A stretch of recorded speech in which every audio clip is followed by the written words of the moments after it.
सो जय हिंद everyone, welcome back to the channel. So आपका जैसे कि एग्जाम अभी ग्रेजुएशन वालों के, तो कंपैरेटिव पॉलिटिकल सिस्टम जो पॉलिटिकल साइंस ऑनर्स ले रखा है जिन्होंने, या फिर जिन्होंने बीए प्रोग्राम में आपने पॉलिटिकल साइंस मेजर लिया है, तो उसमें आप कंपैरेटिव पॉलिटिकल सिस्टम एक आपका कोर्स है जो आप पढ़ते हो। ठीक है, ये कोर्स मैं अपना मिरांडा हाउस में पढ़ाती हूँ। एंड कुछ बच्चों ने जिन बच्चों को मैंने पढ़ाया है उन्होंने कहा था कि मैम इसको एक बार आप यूट्यूब पर रिवाइज करा देना। तो आज जो है हम यूनिट 6 जो है साउथ अफ्रीका उसको पढ़ेंगे। वैसे मैं आपको अगर सिलेबस दिखाऊं, सो हमने ये वाला जो आपका सिलेबस है कंपैरेटिव पॉलिटिकल सिस्टम का, आपको पता है 10 क्वेश्चन आएंगे। तो 10 में से अगर आप कोई भी 4-5 यूनिट अच्छे से प्रिपेयर कर लेते हो तो आपको एक बहुत अच्छा ऑप्शन मिल जाएगा। 4 तो अच्छे से कर ही लेना। तो आपका ये सिलेबस है। एंड यहाँ पे आपका यूके था जो मैंने क्लास में भी कराया था। और इसके अलावा एक सेकेंड, यूके हो गया, यूएसए हो गया, Brazil, Russia, China, south Africa and Israel. तो आपको इन दोनों में थोड़ा ज़्यादा प्रॉब्लम आ रहा था, तो इसको हम रिवाइज़ कर लेते हैं। और अगर टाइम मिलेगा तो बाकी जो 4-5 यूनिट है इसको भी मैं रिवाइज़ करवा दूँगी एग्ज़ाम से पहले। आपका जो डेट शीट के अकॉर्डिंग 31 मई को इसका एग्ज़ाम है कंपैरेटिव पॉलिटिकल सिस्टम का, right. So let's begin unit 6 south Africa. So south Africa की अगर मैं बात करूँ तो आपको पता है कि मैं आपको टू द पॉइंट पढ़ाऊँगी। सब कुछ नहीं पढ़ेंगे, जितना आपके एग्ज़ाम पर्पज से ज़रूरी है, एक आपके अच्छे आंसर के लिए ज़रूरी है, उतना हम और बहुत अच्छे से करने की कोशिश करेंगे। सो आप साउथ अफ्रीका का एज ए इंट्रोडक्शन थोड़ा सा समझ सकते हो कि ये अफ्रीका का आपने मैप देखा होगा, एकदम लास्ट टिप पे साउथ अफ्रीका एग्जिस्ट करता है। ये ऑरेंज, इसके जो नॉर्थ वेस्ट में अगर हम देखें तो ये ऑरेंज रिवर है और ईस्ट में लिम्पोपो रिवर है। ठीक है, यहाँ पे 11 ऑफिशियल लैंग्वेज बोली जाती है और ये मल्टी एथनिक नेशन है। ठीक है, एथनिसिटी का मतलब मैंने बताया भी था और वैसे भी हर वीडियो में आपको मैं ज़्यादातर बताती हूँ, जिसमें आपका same culture, same language belong करते हो, मतलब कुछ ऐसा, या सेम हिस्ट्री होता है आपका, या फिर आप बोलते हो सेम डिसेंट होता है। डिसेंट यानी कि आपका जो आपकी जो फैमिली लीनी चलती आ रही है वो सेम चलती आ रही है, तो वो आपकी एथनिसिटी होती है। तो वैसे ही जो साउथ अफ्रीका है वो मल्टी एथनिक नेशन है। यहाँ पे अलग अलग एथनिसिटी के लोग पाए जाते हैं, जैसे इंडिया भी मल्टी एथनिक है ना वैसे। ठीक है, अब यहाँ पे कुछ फैक्ट्स है कि कितने परसेंट लोग ब्लैक हैं वहाँ पे, कितने परसेंट वाइट है, कितने परसेंट कलर्ड हैं। ठीक है, एंड 2.6% जो है इंडियन और एशियन भी साउथ अफ्रीका में रहते हैं। तो ये फैक्ट्स हैं, कुछ आपको याद नहीं रखने इसलिए मैंने हाईलाइट भी नहीं किए। मतलब हाँ, थोड़ा बहुत आप ये देख सकते हो कि मेजॉरिटी में जो है साउथ अफ्रीका में ब्लैक्स है, देन सेकेंड नंबर में वाइट्स, एंड सबसे कम इंडियन और एशियन रहते हैं। इसको ऐसा याद रखो, पूरा परसेंटेज याद रखने की ज़रूरत नहीं है और ना आपके एग्जाम में वैसे ज़रूरी है, बस ऐसा ओवरव्यू जीके के लिए आपके बहुत इंपॉर्टेंट। ये ऐसा बोल सकते हो कि हाँ भाई ब्लैक मेजोरिटी में, और ये आपको पता भी होगा। और यहाँ पे कल्चरल प्लूरलिज्म है। कल्चरल प्लूरलिज्म मतलब यहाँ पे आपका जो कल्चर है वो अलग अलग तरीके के कल्चर एग्जिस्ट करते हैं, आपकी अलग अलग तरीके की संस्कृति एग्जिस्ट करती है। और ये अफ्रीका की लार्जेस्ट इकोनॉमी भी है, जो साउथ अफ्रीका है पूरे अफ्रीका में ये लार्जेस्ट इकोनॉमी है। एंड ये सेंटर है इंडस्ट्रियलाइजेशन यानी कि आपका उद्योगीकरण का, ये एक मेजर हब है। ठीक है, सो एंड अगर हम पास्ट में देखें तो यहाँ पे बहुत सारा जो इसकी हिस्ट्री रही है साउथ अफ्रीका की, यहाँ पे कॉलोनियलिज्म रहा है, रेशियल डिस्क्रिमिनेशन। रेशियल डिस्क्रिमिनेशन मतलब आपका जो रंग के आधार पर आपके साथ भेदभाव होता है, ठीक है, कलर के आधार पर, उसको हम रेशियल डिस्क्रिमिनेशन बोलते हैं। और यहाँ पे ऑब्वियसली कॉलोनियलिज्म रहा है, किसका? ब्रिटिशर्स का। तो ब्रिटिशर्स ने जैसे इंडिया को कॉलोनी बनाया था ना, इंडिया पे राज किया था, वैसे ही साउथ अफ्रीका पे भी राज किया था। तो कॉलोनियलिज्म था वहाँ पे, और ब्रिटिश इंपीरियलिज्म का भी साउथ अफ्रीका ने सामना किया है। इंपीरियलिज्म और कॉलोनियलिज्म के बीच में आई होप आपको फ़र्क पता होगा, मैंने क्लास में भी बताया था और अभी मैं फिर से बता देती हूँ।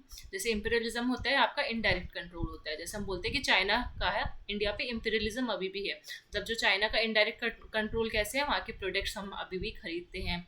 ठीक है, वैसा। और कॉलोनियलिज्म मतलब जो आपका एकदम डायरेक्ट कंट्रोल होता है, आप अपने टेरिटरी में, यहाँ पे इनडायरेक्ट और डायरेक्ट दोनों हो सकता है। कॉलोनियलिज्म में जैसे ब्रिटिशर्स ने कॉलोनी बनाया था तो वो यहाँ पे आके खुद से राज कर रहे थे इंडिया पे। ठीक है, और यहाँ पे इनडायरेक्ट होता है यानी कि आप बाहर से ही अपने वो हमारे रहन सहन के तरीके को कंट्रोल कर रहे हो, जैसे कि यूएसए। ठीक है, यूएसए का हम बोल सकते हैं इंपीरियलिज्म है। क्यों? क्योंकि यहाँ पे यूएसए का जो वेस्टर्न पर्सपेक्टिव है, या जो हम उनकी तरह कपड़े पहनना, बर्गर खाना, ये सब चीज़ें क्या है, इंपीरियलिज्म को दर्शाती है। ठीक है, एंड यहाँ पे हमने देखा कि ये कैसे क्रिएट हुआ साउथ अफ्रीका। तो यहाँ पे ब्रिटिश कॉलोनीज थी 1910 में, 1910 में। एंड ये उसके मर्जर से क्रिएट हुआ था। बहुत सारी ब्रिटिश कॉलोनीज के एक साथ मर्ज होकर 1910 में इस रीजन को यूनिफाई किया गया था। और फिर उसके बाद इसने एक नींव रखी for division bye excluding blacks from political rights. और यहाँ पे जब ब्रिटिशर्स ने साउथ अफ्रीका को कॉलोनी बना लिया, ब्रिटिशर्स की बहुत सारी कॉलोनी थी, उसमें सब एक कॉलोनी साउथ अफ्रीका भी बन गई। तो ये एक मर्जर किसका मैं बोल रही हूँ, मर्जर मतलब बहुत सारी कॉलोनीज, मतलब ब्रिटिशर्स अपने आप को एक्सपेंड कर रहे थे, हर दूसरे देश को वो अपनी कॉलोनी बना रहे थे, राइट। सो यहाँ पे इनके जो पॉलिटिकल राइट्स थे, यानी कि जो राजनीतिक अधिकार थे, इससे उनको वंचित रखा गया, ठीक है। और किसको, ब्लैक्स को, ठीक है, जो काले लोग थे उनको बोला गया कि आपको कोई भी राजनीतिक अधिकार नहीं मिलेंगे। और वाइट कौन, वाइट आपके ब्रिटिशर्स, ठीक है। एंड ये डिवीजन जो था, जिसकी वजह से एक इनह्यूमन सिस्टम ऑफ अपार्थाइड शुरू हुआ। अपार्थाइड आपको पता ही है, अपार्थाइड साउथ अफ्रीका का फेमस, जो आप हमेशा बोलते हो कि साउथ अफ्रीका में अपार्थाइड था, अपार्थाइड था। अपार्थाइड का मतलब क्या है, यहाँ पे जब रेशियल डिस्क्रिमिनेशन था, मतलब जब काले और सफ़ेद लोगों के बीच में भेदभाव किया जाता था, तो उसको अपार्थाइड बोलते हैं। तो अपार्थाइड एक सिस्टम है जो साउथ अफ्रीका में एग्जिस्ट किया, और ये बहुत इंपॉर्टेंट ईयर है। ईयर तो आपको अपने आंसर में मेंशन करना ही है, 48 से 1994 तक। तो अगर हम बोले कि साउथ अफ्रीका में अपार्थाइड कब खत्म हुआ था, तो 1994 में खत्म हुआ था। अभी पीछे आपका नेट का एग्जाम हुआ था, उसमें भी क्वेश्चन आया था कि साउथ अफ्रीका में अपार्थाइड कब खत्म हुआ। तो ये तो मैं आपको अपने कॉम्पिटिटिव एग्जाम में जैसे आता है कभी, तो 1994 एक बहुत इंपॉर्टेंट डेट है हमारी वर्ल्ड हिस्ट्री में। 48 से 94 एंड 1994 में एक न्यू कॉन्स्टिट्यूशनल डेमोक्रेसी जो है इमर्ज होती है। जब 1994 में अपार्थाइड खत्म हो गया, मतलब कि रंग के बेसिस पे जो भेदभाव था वो खत्म हुआ। तो कैसे खत्म हुआ, क्योंकि जो 1994 में नेल्सन मंडेला आते हैं और ये एक नया कॉन्स्टिट्यूशनल डेमोक्रेसी लेकर आते हैं, ठीक है। कॉन्स्टिट्यूशनल डेमोक्रेसी आपको पता है, संवैधानिक लोकतंत्र, ठीक है। एंड इसकी वजह से जब ये संवैधानिक लोकतंत्र आते से शुरुआत होती है वहाँ पे साउथ अफ्रीका में इक्वालिटी की, फ्रीडम की और ह्यूमन डिग्निटी की, समानता, आपकी स्वतंत्रता और आपके जो एक तरीके से आप डिग्निटी को क्या बोल सकते हो, रिस्पेक्ट, या फिर अपना डिग्निटी एक तरीके से हिंदी अनुवाद अगर मैं बोलूँ, मानव गरिमा आप इसको बोल सकते हो, राइट। सो फिर अब यहाँ पे बात करें constitutional development of south Africa, तो ये आपका थोड़ा सा इंट्रोडक्शन हो जाएगा साउथ अफ्रीका के बारे में। और तो यही सारे जो पॉइंट्स है मेन बॉडी में थोड़ा रिपीट होंगे, लेकिन थोड़ा डिटेल एक्सप्लेनेशन के साथ। तो आपका इंट्रोडक्शन थोड़ा सा आपने समझा दिया। देन आपको अगर साउथ अफ्रीका के कॉन्स्टिट्यूशनल डेवलपमेंट पे क्वेश्चन आता है, तो आपको कॉन्स्टिट्यूशन समझाना है सबसे पहले साउथ अफ्रीका के, कि कैसे कैसे साउथ अफ्रीका का कॉन्स्टिट्यूशन डेवलप हुआ। जैसे हमने पाकी की जो 5 यूनिट किए थे क्लास में, सो पाकी की 5 यूनिट में मैंने आपको सबका कॉन्स्टिट्यूशन समझाया था। तो साउथ अफ्रीका अगर मैं बात करूं, तो हिस्ट्री को हमने 3 मेजर फेजेस में डिवाइड किया था, 1909 से लेकर 1910 तक, ठीक है। ये अर्ली पीरियड था इंडिपेंडेंस का, जब साउथ अफ्रीका को नई नई आज़ादी मिली थी ना, तो 1909 से लेकर 1910 की ये बात है। और इसको हम 3 फेजेस में डिवाइड कर सकते हैं। पहला फेज आपका 1909 से 1910 का, दूसरा जो जिसको हम अर्ली पीरियड ऑफ इंडिपेंडेंस बोलते हैं, कि एकदम शुरुआती दिन थे जब साउथ अफ्रीका के आज़ादी के, किससे आज़ादी, पर ब्रिटिशर से आज़ादी, 1909-1910, तो ये आपका पहला फेज हो गया। दूसरा फेज था आपका 1910 से 1990 में, मतलब 1910 से 1990 का दूसरा फेज। एंड तीसरा फेज था आपका 1990 के बाद का फेज, जिसमें अपार्थाइड खत्म हुआ, जो रेशियल डिस्क्रिमिनेशन था, ठीक है। एंड ये जो थर्ड फेज है हमें दिखाता है कि एक तरीके से हमारा डेमोक्रेसी और इक्वालिटी, और जो सेकंड फेज है वो किसके बारे में, अपार्थाइड। तो जब आप अपने आंसर में लिखोगे तो आप उसको एज अ, मैं हमेशा बोलती हूँ कि माइंड मैप बनाओ। जिसने मेरा आंसर राइटिंग का वीडियो नहीं देखा है देख लेना। इसको आप ऐसे समझा सकते हो कि 3 फेजेस, और इसमें आपने पहले फेज लिख दिया, दूसरा फेज का ईयर लिख दिया और तीसरे फेज का ईयर लिख दिया, और फिर सबकी एक एक इसके उसी के नीचे विशेषता लिखती है ऐसे एरो बना के। तो ये आपका एक बहुत अच्छा डायग्राम बन जाएगा एग्जाम के लिए। पहले में आप बताओगे कि पहले में आप समझाओगे कि इंडिपेंडेंस का अर्ली पीरियड था, दूसरे में आप बताओगे अपार्थाइड इस टाइम पे चरम सीमा पे था सेकंड फेज में, और तीसरा फेज जब डेमोक्रेसी और इक्वालिटी थोड़ा थोड़ा साउथ अफ्रीका आने लगी थी 1990 के बाद, और अपार्थाइड जो था 1990 के बाद वाला, मतलब 1994, तो अपार्थाइड जब खत्म हो गया और डेमोक्रेसी इक्वालिटी की शुरुआत हुई। इक्वालिटी का मतलब यहाँ कि आपका जो काले और गोरे के बीच में जो भेदभाव था वो खत्म हो गया और समानता आ गई, लोकतंत्र का एक ट्रांजिशन हमें यहाँ देखने को मिला। तो एक आपका बहुत अच्छा डायग्राम हो जाएगा। फिर आप इसमें बता सकते हो कि डेवलप कैसे हुआ, कि दो स्टोरी जो है यहाँ से शुरू होती है कि जो वाइट जो थे सबसे पहले डोमिनेट करते थे पूरे के पूरे उस पर, ठीक है। साउथ अफ्रीका पे सबसे ज़्यादा डोमिनेंस किसका था, वाइट लोगों का।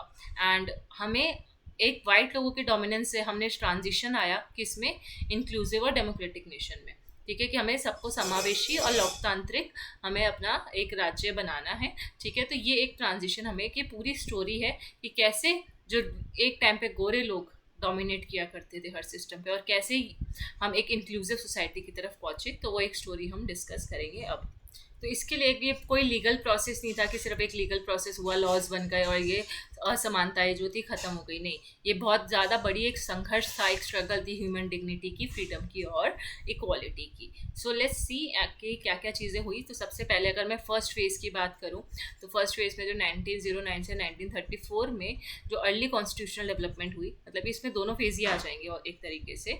तो अर्ली कॉन्स्टिट्यूशनल कैसे डेवलप हुआ, तो जो साउथ अफ्रीका का जो पहला कॉन्स्टिट्यूशन था तो वो शुरू होता है 1909 में, क्योंकि अभी अभी साउथ अफ्रीका को आज़ादी मिली है, राइट। तो आज़ादी मिली है किससे, तो फिर 1909 में कॉन्स्टिट्यूशनल हिस्ट्री शुरू होती है और ब्रिटिश पार्लियामेंट जो है एक साउथ अफ्रीका एक्ट पास करती है कि ठीक है अब हम ब्रिटिशर्स जो है साउथ अफ्रीका को छोड़ के जा रहे हैं, लेकिन हम उसके लिए एक एक्ट बना के जा रहे हैं। तो मतलब पूरी तरीके से नहीं जाती, जैसे कि आपको पता होगा जब इंडिया को आज़ादी मिली थी तो अचानक से तो एकदम से वो नहीं चले गए थे, वो हमारे लिए एक एक्ट छोड़ के गए थे, गवर्नमेंट ऑफ इंडिया एक्ट 1947, ठीक है। तो तब तक हम खुद को नहीं संभाल पाते, तब तक हम ब्रिटिशर्स के तरीक़ों से ही चलेंगे। तो ये वैसा ही सिस्टम एक तरीके से आप मान सकते हो। साउथ अफ्रीका एक्ट पास होता है, कौन, ब्रिटिश पार्लियामेंट ये एक्ट पास करती है और यूनियन ऑफ साउथ अफ्रीका को स्टैब्लिश करती है, जिसमें यूनियन ऑफ साउथ अफ्रीका क्या था, साउथ अफ्रीका बना 3-4 चीज़ों से मिलकर। पहला केप कॉलोनी, दूसरा ऑरेंज फ्री स्टेट, तीसरा नाटल, ये सारी सिटीज़ का नाम है। चौथा ट्रांसवाल।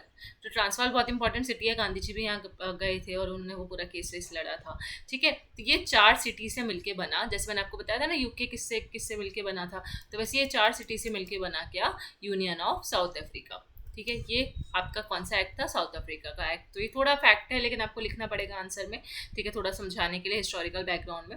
एंड ये एक्ट जो था वो था सिंबल ऑफ इंडिपेंडेंस, ठीक है। लेकिन इसमें लिमिटेशन साफ साफ पता चल रही थी, क्योंकि ये एक्ट बनाया किसने, चाहे साउथ अफ्रीका को आज़ादी मिल गई लेकिन ये एक्ट बनाया ब्रिटिशर पार्लियामेंट ने, ठीक है। तो ये आपको ये तो बता रहे कि ठीक है ब्रिटिशर जा रहे हैं और एक साउथ अफ्रीका एक्ट बन गया, अभी साउथ अफ्रीका खुद से एक अलग आपका कंट्री है, उसके अंदर ये 4 स्टेट्स को मिला के साउथ अफ्रीका उन्होंने बना भी दिया। लेकिन इस पर कुछ तरीके की बाधाएं थी। जो ब्रिटिशर्स क्राउन चाहता था कि हम चले जाएं फिर भी हमारा कहीं ना कहीं इनडायरेक्ट कंट्रोल हमारा ही रहे, सरकार कोई भी बने साउथ अफ्रीका में लेकिन चलाए हम उसको बाहर से रहकर हम ही चलाएं, कि वो हमारी बात माने एक तरीके से, जो हमारे लॉज वगैरह हैं। तो जो ब्रिटिश क्राउन थे वो साउथ अफ्रीका के formal head of the state थे, एंड जो white minority continue to dominate political power. तो साउथ अफ्रीका को आज़ादी तो मिल जाती है पर स्टिल जो वाइट होते हैं, मतलब यानी कि गोरे लोग, यानी कि गोरे कौन, ब्रिटिशर्स, वो अभी भी पॉलिटिकल पावर को डोमिनेट करते हैं। जैसे हम बोलते हैं ना कि प्रेसिडेंट जो है नॉमिनल हेड है और रियल हेड कौन है, रियल हेड प्राइम मिनिस्टर होता है, वैसे ही एक तरीके से अगर मान लो तो ये ब्रिटिशर्स जो है साउथ अफ्रीका के लिए वहाँ के प्राइम मिनिस्टर और प्रेसिडेंट, और जो साउथ अफ्रीका की खुद की सरकार है वो हमारे यहाँ के प्रेसिडेंट की तरह है, मतलब कि नॉमिनल हेड की तरह है, ठीक है। तो अब इसको इंडिया से कंपेयर करते चलो, और मैंने आपको बोला है कि ये एक ऐसा आपका कोर्स है जिसमें आपको इंडिया से भी कंपेयर करना है अपने पेपर में, ताकि क्योंकि आप कंपैरेटिव पॉलिटिकल सिस्टम पढ़ रहे हो तो कंपेयर करो। एक बार अगर पूरा साउथ अफ्रीका पे क्वेश्चन आया है तो साउथ अफ्रीका के बारे में जितना आपको पता है आप लिख लो, एंड लास्ट में एक कोशिश करो कि एक पैराग्राफ इंडिया साउथ अफ्रीका का कंपैरेटिव भी डालो, चाहे यूके का अटैम्प्ट कर रहे हो, यूएसए का अटैम्प्ट कर रहे हो, कोई भी अटैम्प्ट कर रहे हो, पर आप थोड़ा सा कंपैरेटिव डाल सकते हो लास्ट में, ठीक है। ज़्यादा नहीं, मेन फोकस आपका जो क्वेश्चन है उसी पे होना चाहिए, लेकिन थोड़ा सा एक पैराग्राफ लास्ट में कंपैरेटिव का भी हो जाए तो आपका जो वो पूरा आंसर है वो सार्थक साबित होगा। या लास्ट में नहीं तो बीच बीच में जहाँ पे आपको लगता है कि इंडिया से कंपेयर कर सकते हैं वहाँ पर आप डाल सकते हो कि फॉर एग्जांपल इन इंडिया में भी ऐसा है, ये है, ऐसे वेर करके। Then the black population was excluded from the political process, जैसे कि मैंने आपको इंट्रोडक्शन में बताया था कि जो ब्लैक पॉपुलेशन थी उनको पॉलिटिकल प्रोसेस में इंक्लूड नहीं किया गया, राजनीतिक अधिकार नहीं दिए गए even after independence also. And यहाँ पे अभी भी हमने डिवीजन देखने को मिला, इनइक्वालिटी देखने को मिली, असमानता देखने को मिली। 1931 में क्या हुआ, स्टैट्यूट ऑफ वेस्टमिनिस्टर इटैक्ट होता है और ग्रेटर ऑटोनॉमी दी जाती है ब्रिटिश डोमिनेंस को, ठीक है। Statute is like a law and Westminster एक मॉडल है यूके का, ब्रिटिशर्स का, जो वो हमेशा फॉलो करते हैं। वेस्टमिनिस्टर मॉडल है मतलब कि वहाँ पे जैसे कि 2 पार्लियामेंट होगी, एक लोकसभा राज्यसभा होता है ना, जैसे हाउस ऑफ लॉर्ड्स से मिलके उनका वो वेस्टमिनिस्टर मॉडल होता है। तो मतलब पार्लियामेंट का कैसा होगा, तो वो ये जो स्ट्रक्चर था वो ब्रिटिश डोमिनेंस ने ही डिसाइड किया था 1932 में, और ये स्टैट्यूट मतलब होता है एक तरीके से आपका कानून, वेस्टमिनिस्टर मॉडल के आधार पे स्टैब्लिश होता है साउथ अफ्रीका में। एंड इसके बाद क्या होता है, फॉलोइंग दिस मतलब इसके बाद, ठीक है, इसके बाद क्या हुआ, साउथ अफ्रीकन पार्लियामेंट ने पास किया status of Union Act of 1934। South Africa, आप जो हिंदी मीडियम है वो हिंदी वाली पीडीएफ ओपन कर सकते हैं साथ साथ और वीडियो के साथ साथ पढ़ सकते हैं, ठीक है। जिसके पास नहीं है मैं लिंक डिस्क्रिप्शन में डाल दूंगी, और वैसे मैंने ग्रुप पे भी भेजा था। लेकिन जो मिरांडा हाउस के अलावा बाकी स्टूडेंट्स यहाँ पे अगर पढ़ने आए हैं तो उनके लिए मैं दोनों पीडीएफ का लिंक डिस्क्रिप्शन में डाल दूंगी, तो आप वहाँ से पढ़ सकते हो। Then the South Africa parliament जो है उन्होंने status of Union Act of 1934 pass किया एंड ये बोला कि any act of the British parliament would come into force only if the South African parliament endorsed it. मतलब कि अभी तक तो ये था ना कि सारा जो डोमिनेंस था, मैंने आपको बोला कि फॉर्मल हेड कौन है, अभी भी ब्रिटिश क्राउन है। साउथ अफ्रीका एक्ट ऐसा बनाया गया कि कहीं ना कहीं साउथ अफ्रीका गवर्नमेंट जो थी अभी भी ब्रिटिशर्स की कठपुतली थी। लेकिन साउथ अफ्रीकन जो पार्लियामेंट थी उनको थोड़ी अक्ल आई 1934 में जाके, उन्होंने बोला कि क्यों ब्रिटिशर से हमें आज़ादी मिल गई है फिर भी हम अभी तक उनकी बात, उनका दिया हुआ एक्ट क्यों मान रहे हैं। तो उन्होंने बोला कि अब हम अपना एक्ट पास करेंगे और उस एक्ट का नाम उन्होंने रखा status of Union act. Union act मतलब कौन सा यूनियन, वही जो union of south Africa 4 cities से मिलकर बनाई गई थी। ठीक है, ये एक्ट का उन्होंने नाम रखा, 1934 में ये एक्ट आता है। एंड इसमें वो बोलते हैं कि ब्रिटिश पार्लियामेंट जो है ना, हम कोई भी एक्ट जो अगर ब्रिटिश पार्लियामेंट जो पास करेगी वो तभी लागू होगा जब साउथ अफ्रीका की पार्लियामेंट उसको सहमति देती है। ठीक है, ब्रिटिशर्स अभी भी पूरी तरीके से नहीं गए, वो कह रहे हैं कि ठीक है आप जो हमारे लिए एक्ट बना के गए हो हम मानेंगे, लेकिन वो इम्प्लीमेंट नहीं करेंगे। भाई मान तो लेंगे, ठीक है आपने बना दिया, हो गया, हमारे सिस्टम में भी आ गया, लेकिन लागू करना है कि नहीं करना, फोर्स में आएगा कि नहीं आएगा, क्योंकि लागू करना ज़्यादा इंपॉर्टेंट है। कोई चीज़ थ्योरी में हो, प्रैक्टिकल ना हो तो कोई फ़ायदा नहीं होता। तो वो लागू तभी होगा आपका दिया हुआ एक्ट जब साउथ अफ्रीका की पार्लियामेंट उस पर सहमति जताती है, या कोई भी कानून। तो ये जो मूव था, ये मूव यानी कि जो आप ऐसे नहीं कि जो आपको दर्द होता है तो आप मूव लगाते हो, वो नहीं, मतलब ये जो पूरा का पूरा जो इन्होंने एक अपना आगे इनिशिएटिव रखा, ये साउथ अफ्रीका की इससे ऑटोनॉमी बढ़ गई। ऑब्वियसली अब साउथ अफ्रीका की पार्लियामेंट के पास सारा चीज़ है कि हमें ब्रिटिशर्स की बात माननी है नहीं माननी है वो आपके ऊपर है, तो उसकी जो ऑटोनॉमी है वो साउथ अफ्रीका की बढ़ जाती है। लेकिन अभी भी यहाँ पे साउथ अफ्रीका के अधिकार तो बढ़ गए, पार्लियामेंट के अधिकार बढ़ गए, लेकिन अभी भी जो सिटीजन्स थे और जो ब्लैक सिटीजन्स थे बेसिकली वो अभी भी पॉलिटिक्स और गवर्नेंस में बहुत डिसएडवांटेज पोजीशन में थे। ठीक है, अभी भी उनको पॉलिटिकल राइट्स नहीं मिल पाए थे। अब आ जाते हैं अपार्थाइड एरा में, डिस्क्रिमिनेटरी कॉन्स्टिट्यूशन जो था, कि हमारा जो कॉन्स्टिट्यूशन तो बना दिया साउथ अफ्रीका ने और ये भी बोल दिया कि हम ब्रिटिशर्स की सारी बातें नहीं मानेंगे, लेकिन उस कॉन्स्टिट्यूशन में अभी भी एक कमी थी कि अपार्थाइड होता था। अपार्थाइड एरा था मतलब कि काले गोरों में डिस्क्रिमिनेशन था। ये तो जो पूरा का पूरा संविधान था वही खुद में एक डिस्क्रिमिनेटरी था, क्योंकि संविधान कहीं ना कहीं जो उसका ढांचा है वो कौन बना के गए थे, ब्रिटिशर्स बना के गए थे। और ब्रिटिशर्स जो ढांचा बना के जाएंगे उसमें वो हमेशा वाइट्स को वाइट्स के रिलेटेड एडवांटेजेस या वाइट से रिलेटेड लॉस बनाएंगे, राइट।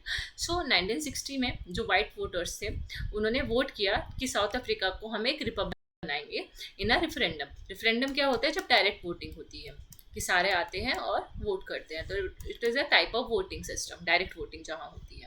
तो सारे वाइट वोटर्स आते हैं और बोलते हैं कि हम अब साउथ अफ्रीका को हम क्या घोषित कर रहे हैं, रिपब्लिक यानी कि गणतंत्र सॉरी कोशिश मतलब घोषित कर रहे हैं, कोशिश नहीं घोषित कर रहे हैं। ठीक है, थोड़ा सा हिंदी मेरा खराब है, बताइए होगा आपको। सो मतलब प्रोनाउंसिएशन में थोड़ा दिक्कत हो जाता है। देन एज अ रिजल्ट एक न्यू कॉन्स्टिट्यूशन बनता है 1961 में। 60 में सारे वाइट वोटर्स आ गए सारे, ठीक है। और इवन देखो वो वाइट वोटर्स यहाँ स्पेशली लिखा हुआ है, मतलब कि ब्लैक को वोट करने का अधिकार नहीं था। तो साउथ अफ्रीका रिपब्लिक बना वाइट वोटर्स की वजह से। एंड 1961 में नया कॉन्स्टिट्यूशन बनाया जाता है इसी को ध्यान मद्देनजर रखते हुए, एंड जो साउथ अफ्रीका है वो रिपब्लिक डिक्लेयर हो जाता है। जैसे ही वो रिपब्लिक डिक्लेयर होता है तो जो सारे रिश्ते नाते ब्रिटिशर्स के साथ तोड़ दिए जाते हैं कि अब भाई तुम्हारा कोई नहीं है। तो वो वाला गाना है ना, सब रिश्ते नाते छन से तोड़ दूं, वैसा वाला यहाँ पे गाना इसको रिलेट कर सकते हो। देन जब कॉन्स्टिट्यूशन जो है वो president the head of the state, अब जो हेड ऑफ द स्टेट कौन था, पहले हेड ऑफ द स्टेट था ब्रिटिशर्स। अब जो नया कॉन्स्टिट्यूशन बना 61 का, उसमें हेड ऑफ द स्टेट कौन बन गया, प्रेसिडेंट। कौन सा प्रेसिडेंट, साउथ अफ्रीका का जो भी प्रेसिडेंट वो वोट करके आए वो, and who previously acted through the British crown and governor general. और ये जो प्रेसिडेंट हुआ करता था ना साउथ अफ्रीका का पहले, वो जो गवर्नर जनरल और ब्रिटिशर्स जो कहते थे, ब्रिटिश क्राउन मतलब जो एम्पर या एम्प्रेस वहाँ पे बैठे हैं यूके में, ब्रिटेन में, ठीक है। तो वहाँ पे जो भी एम्पर और एम्प्रेस बैठे हैं और जो गवर्नर जनरल है वो प्रेसिडेंट उसकी कठपुतली होता है। कौन सा प्रेसिडेंट, साउथ अफ्रीका का प्रेसिडेंट। और जब ये 61 में उसने अब president head of the state बन गया और अब वो अपनी मर्जी से काम करेगा, तो सारे रिश्ते नाते मतलब ब्रेकअप हो गया बेसिकली साउथ अफ्रीका और उसका, थोड़ी सी भी बात अब वो नहीं मानेंगे। ठीक है, सो 1961 का जो कॉन्स्टिट्यूशन था उसमें वाइट माइनॉरिटी को ज़्यादा डोमिनेंस दिया गया। अब ब्लैक्स को लगा था कि अब नया कॉन्स्टिट्यूशन बनाया तो हमको हमारे हिस्से, हमारे लिए भी बात होगी, ब्रिटिशर्स का तो पूरा कंट्रोल ख़त्म हो गया। तो अब उनको लगा कि भाई अब हमारी बात हो, लेकिन तब भी ऐसा नहीं हुआ। उनकी फिर सारी उम्मीदों पे पानी फिर गया। इस वाले कॉन्स्टिट्यूशन में भी उनको किसी भी तरीके के अधिकार नहीं दिए गए, राइट टू वोट नहीं दिया गया। इसको मैंने ब्लैक थोड़ा इसलिए किया हुआ है क्योंकि ब्लैक्स के बारे में लाइन लिखी हुई है। और इनको पॉलिटिकल पार्टिसिपेशन के लिए रिस्ट्रिक्ट कर दिया गया कि आप किसी भी तरीके का राजनीतिक जो भी व्यवस्था है या राजनीतिक जितने भी मुद्दे हैं, आप किसी भी तरीके की उसमें भागीदारी नहीं करोगे। ठीक है, और इनको उन्होंने बोला बंतुस्तान्स। ठीक है, तो इनको क्या बोला जाता था, बंतुस्तान्स बोला जाता था ब्लैक सिटीजन्स को। जो साउथ अफ्रीका में ब्लैक सिटीजन है, वहाँ का लोकल नेम उनका क्या है, बंटूस्तान्स। ठीक है, तो ये जो बंटू था, बंटू अथॉरिटी एक्ट बना 1951। अब यहाँ पे तो बंटू, चिंटू, मिंटू ऐसे तो हमारे इंडिया में नाम होते हैं, लेकिन वहाँ पे ब्लैक्स को बंटू बोला जाता है। बंटू एक बेसिकली ट्राइब है, ट्राइब का नाम है, जो ब्लैक ट्राइब हुआ करती थी। ठीक है, तो वहाँ का ये बंटू अथॉरिटी एक्ट बनता है 1951 का, और इससे ये जो सिस्टम था वो और ज़्यादा स्ट्रांग हो गया। कौन सा सिस्टम, कि ब्लैक को हमें राइट टू वोट नहीं देना। ठीक है, और इसी टाइम पे 64 से 68 के बीच में बहुत सारे सुधार किए गए, रिफॉर्म्स किए गए, और उसमें लिमिटेड पॉलिटिकल पार्टिसिपेशन दिया गया कलर्ड और इंडियन कम्युनिटीज़ को भी। मतलब एक तरफ है वाइट, जो मैंने आपको स्टार्टिंग में परसेंटेज बताई, तो वाइट को तो वोटिंग राइट्स हैं, कलर्ड को भी होंगे। कलर्ड मतलब ब्लैक, और एक तो पूरे काले हो गए, एक ब्लैक हो गए। कलर्ड मतलब हम इंडियन कम्युनिटी जैसा मान लो, तो हम ना ही पूरे गोरे होते हैं, ना ही हम पूरे बहुत ज़्यादा काले होते हैं अफ्रीकन्स की तरह। हमारा तो मतलब ब्राउन कलर होता है ना हल्का सा, तो वैसे वाले उनको हमने कलर्ड बोला, या इंडियन कम्युनिटीज़ बोल लो। इनको भी पॉलिटिकल राइट्स मिले, पर बहुत लिमिटेड पॉलिटिकल पार्टिसिपेशन, कि हाँ भाई आप थोड़ा बहुत तो कर सकते हो। इन बेचारों के पास तो बिल्कुल भी नहीं था, इनके पास सब कुछ था, और ये बीच के कहीं थे, इनके पास थोड़ा था थोड़ा नहीं था। ठीक है, ऐसा मान के चलो। इन 1983 में फिर नया कॉन्स्टिट्यूशन बनता है, और इसमें आता है constitution act of the Republic of south Africa 1983। इसको याद रख लो कि 83 में हम वर्ल्ड कप जीते थे ना, आपको याद होगा ना, एक कपिल देव वाला वर्ल्ड कप, वो 83 में हुआ था। तो 83 में वर्ल्ड कप जीते थे, तो उससे आप याद रख सकते हो कि भाई जो लेटेस्ट बाद में कॉन्स्टिट्यूशन बना वो 83 वाला है, तीसरा नंबर का। और ये देखो, ये तीसरे नंबर का कॉन्स्टिट्यूशन है, और 30 के नाम में भी 3 आ रहा है, तो इससे थोड़ा सा आप याद भी कर सकते हो, ऐसा ट्रिक बना के, जैसे मैं आपको क्लास में ट्रिक से याद कराती हूँ। तो नया कॉन्स्टिट्यूशन बना, and constitution act of Republic of south Africa 1983। इससे अब आया ट्राई कैमरल पार्लियामेंट। ये आपका एक सबसे यूनिक है।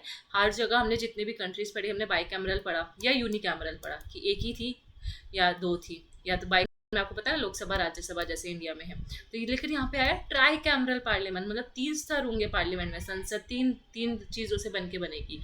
मतलब उसमें एक होगी वाइट्स की संसद, एक मतलब जैसे लोकसभा राज्यसभा होती है ना, तो वैसे वहाँ पे 3 तरीके की थी, एक वाइट्स होंगे, एक कलर्ड पीपल होंगे, और एक एशियंस होंगे। तो मतलब पार्लियामेंट है, इसके अंदर भी आप माइंड मैप से समझा सकते हो कि जो साउथ अफ्रीका की पार्लियामेंट है उसमें एक वाइट्स थे, कलर्ड पीपल की अलग रिप्रेजेंटेटिव असेंबली हुआ करती थी, और एशियंस एशियंस कह रही हूँ, एशियन की अलग ये होती थी असेंबली।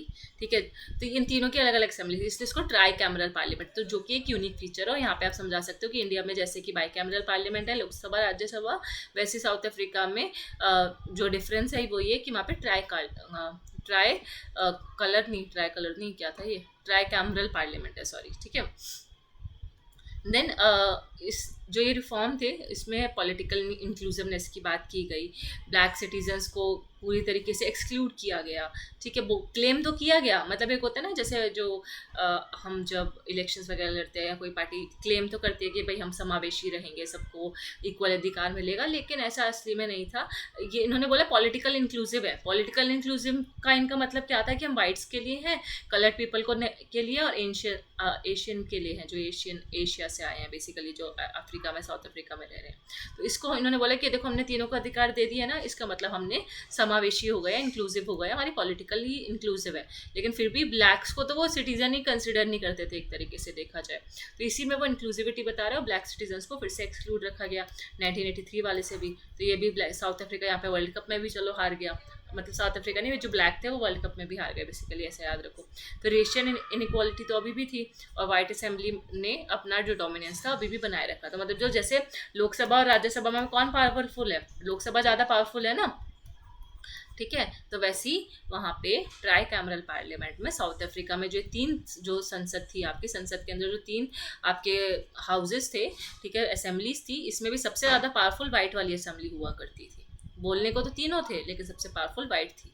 ठीक है, सो वैसे आप चलो देन डेमोक्रेटिक ट्रांजिशन आता है 1996 में। अब यहाँ पे आपको मजे की बात आएगी और सारा जो अभी तक डिस्क्रिमिनेशन था वो सारा खत्म होने लगेगा। अभी आता है एक टर्निंग पॉइंट आता है आपकी साउथ अफ्रीका की हिस्ट्री में। यहाँ पे आपका इंटरनेशनल प्रेशर पड़ता है, इकोनॉमिक सैंक्शन लगाए जाते हैं, बहुत ज़्यादा इंटरनल इंस्टेबिलिटी हो जाती है, ठीक है। और किसकी वजह से होता है ये सब? अपार्थाइड की वजह से। और इंटरनेशनल प्रेशर मतलब जैसे यूएन जैसी ऑर्गेनाइजेशन या बाकी आशियान जैसी या यूरोप या जो नाम कंट्रीज थी, ये सारी इसको बहुत ज़्यादा ना वो करती हैं, क्रिटिसाइज करते हैं कि तुम इतने, हम इतनी अब 21st सेंचुरी में ऑलमोस्ट हैं और तुम अभी भी इसके रंग पे के बेसिस पे भेदभाव कर रहे हो। तो इंटरनेशनल प्रेशर बहुत पड़ता है, यूएन इसको बहुत क्रिटिसाइज करता है। इकोनॉमिक सैंक्शंस या जैसे कि यूएसए जैसी कंट्रीज, रशिया जैसी कंट्रीज, इनके साथ अपना ट्रेड वगैरह जो इकोनॉमिक उनका लेन देन होता है, ट्रेड होता है, उसको उस पर वो रोक टोक लगाना शुरू कर देती है कि भाई तुम्हारे वहाँ पे अपार्थाइड की वजह से इतना ज़्यादा लोग को ना बहुत आक्रोश में आ जाते हैं ब्लैक सिटीजन्स की हमें कोई राइट्स क्यों नहीं दिए जा रहे। तो वो ब्लैक्स अपनी आवाज़ उठाते हैं, प्रोटेस्ट करते हैं, जिसकी वजह से इंटरनेशनल लेवल पे भी उसको बहुत प्रेशराइज कर, और साउथ अफ्रीका को बहुत प्रेशर फील होता है। और जब आपको पूरी कंट्री, पूरा वर्ल्ड आपको बहुत ज़्यादा रोक टोक कर रहा है, आपको क्रिटिसाइज कर रहा है, तो कहीं ना कहीं जो साउथ अफ्रीका की पार्लियामेंट है वो ये सोचती है कि नहीं, अब ये सिस्टम हमें ख़त्म कर देना चाहिए क्योंकि हमें बहुत नुकसान हो रहा है इसकी वजह से, इंस्टेबिलिटी बहुत ज़्यादा हो गई है। तो प्रेसिडेंट आते हैं FW डे क्लार्क। ये बहुत इंपॉर्टेंट नाम है, याद रख लेना, या क्लर्क से याद रख लेना, पूरा नाम यहाँ भी या ना याद रखो, बस क्लर्क याद रख लेना, ठीक है। प्रेसिडेंट क्लर्क सर नेम काफ़ी है। क्लर्क मतलब जैसे चपरासी होता है, तो चपरासी वाले उससे याद रख लो कि साउथ अफ्रीका का जो प्रेसिडेंट था वो चपरासी था। अब मतलब मैं आपको डिग्रेड नहीं कर रही हूँ या वैसा नहीं, याद करवाने के पर्पज से बोल रही हूँ। और यहाँ पे C नहीं है पर K है, ठीक है। जो FW क्लर्क है वो अपार्थाइड को ख़त्म करने का प्रोसेस शुरू करते हैं 1990 में। तो अगर कभी आता है कि ये अपार्थाइड को ख़त्म करने का जो प्रोसेस है वो शुरू किसने किया, तो क्लर्क ने किया। लेकिन अपार्थाइड को ख़त्म किसने किया, तो नेल्सन मंडेला ने किया। और नेल्सन मंडेला नेल्सन मंडेला जो है वो अपना जेल में डाल दिया जाता है उनको पहले, तो फिर उनसे बैन लगा दिया जाता था उन पर। तब जब नेल्सन मंडेला जेल से छूटते हैं, उनके ऊपर जो सारे बैन लगाए गए थे पॉलिटिकल ऑर्गेनाइजेशन से कि नेल्सन मंडेला इलेक्शन नहीं लड़ सकते, ये नहीं कर सकते, वो नहीं कर सकते, तो इनके ऊपर जो सारे आरोप थे वो हटा दिए जाते हैं इनको जेल से। जब वो बाहर आते हैं नेल्सन मंडेला, तो उनकी जो पार्टी शुरू करते हैं अफ्रीकन नेशनल कांग्रेस, ये उनकी पार्टी थी। तो अफ्रीकन नेशनल कांग्रेस फिर ये जेल से बाहर आके इलेक्शन लड़ते हैं और पहली बार ऐसा होता है कि कोई non white president south Africa का प्रेसिडेंट बनता है। तो नेल्सन मंडेला जो थे पहले नॉन वाइट प्रेसिडेंट बने साउथ अफ्रीका के, ठीक है। नॉन वाइट मतलब जो गोरे नहीं थे, ऑब्वियसली वो ब्लैक थे, तो पहला ब्लैक प्रेसिडेंट आप बोल सकते हो, नॉन वाइट की जगह ब्लैक प्रेसिडेंट भी बोल सकते हो। और ये एक 1993 में ये एक मेजर झुकाव आया, मतलब झुकाव नहीं सॉरी, मेजर बदलाव आया 1993 में जब ये कॉन्स्टिट्यूशन, इंटीरियम कॉन्स्टिट्यूशन बना। और 1994 में इलेक्शंस हुए, और 1994 में जब नेल्सन मंडेला बन गया, तो ऑब्वियसली जब एक ब्लैक साउथ अफ्रीका का प्रेसिडेंट बनेगा तो जो ब्लैक डिस्क्रिमिनेशन था, अपार्थाइड था, वो ख़त्म हो गया, ठीक है। तो ये दो नाम है, इसमें कंफ्यूज नहीं होना है। FW क्लर्क ने शुरुआत करी अपार्थाइड को ख़त्म करने की, लेकिन ख़त्म फाइनली नेल्सन मंडेला ने किया। और इनका नाम आप बचपन से सुनते आ रहे हो, बचपन से नहीं तो मतलब स्कूल में आपने बहुत बार सुना होगा नेल्सन मंडेला, तो इसमें याद रखने जैसा है नहीं, सबको याद ही रहता है ऑब्वियसली। सो 1996 में क्या हुआ, फिर कॉन्स्टिट्यूशन आया, symbol of equality and democracy.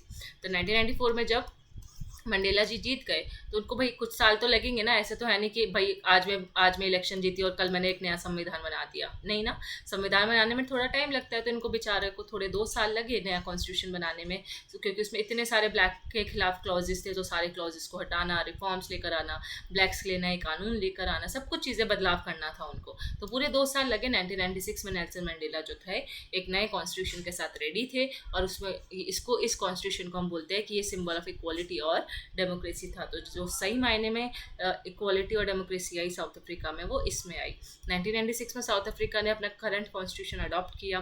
Post conflict constitutional construction हुआ, मतलब पोस्ट कॉन्फ्लिक्ट यानी कि अभी बहुत ज़्यादा लड़ाइयाँ और ये चल रहा था ना वाइट और ब्लैक के बीच में, प्रोटेस्ट वगैरह, तो नया कॉन्स्टिट्यूशन बना और रेशियल जेंडर और सोशल इक्वालिटी आई। रेशियल मतलब जो रंग के बीच पे भेदभाव होता था तो वो ख़त्म हुआ, उस पर इक्वालिटी आई, सोशल लेवल पे इक्वालिटी आई, जेंडर इक्वालिटी लेकर आए नेल्सन मंडेला। उन्होंने जो वाइट की सुप्रीमेसी थी, जो वाइट अभी तक डोमिनेट करते थे, उसको ख़त्म किया। जितनी भी डिस्क्रिमिनेटरी पॉलिसीज़ पहले हुआ करती थी, भेदभाव होता था, उन सारी पॉलिसीज़ को, सारे नीतियों को उन्होंने अबॉलिश किया, ख़त्म किया। 1996 का जो कॉन्स्टिट्यूशन था वो एक डेमोक्रेटिक रिपब्लिक कहलाया जाता है सही मायने में, और इक्वल बिफोर लॉ, जिसमें सारे सिटीजन्स को इक्वालिटी दी गई कि कानून के आगे सब समान है। ये ऐसा एक पॉइंट उनके साउथ अफ्रीका के कॉन्स्टिट्यूशन में लिखा गया।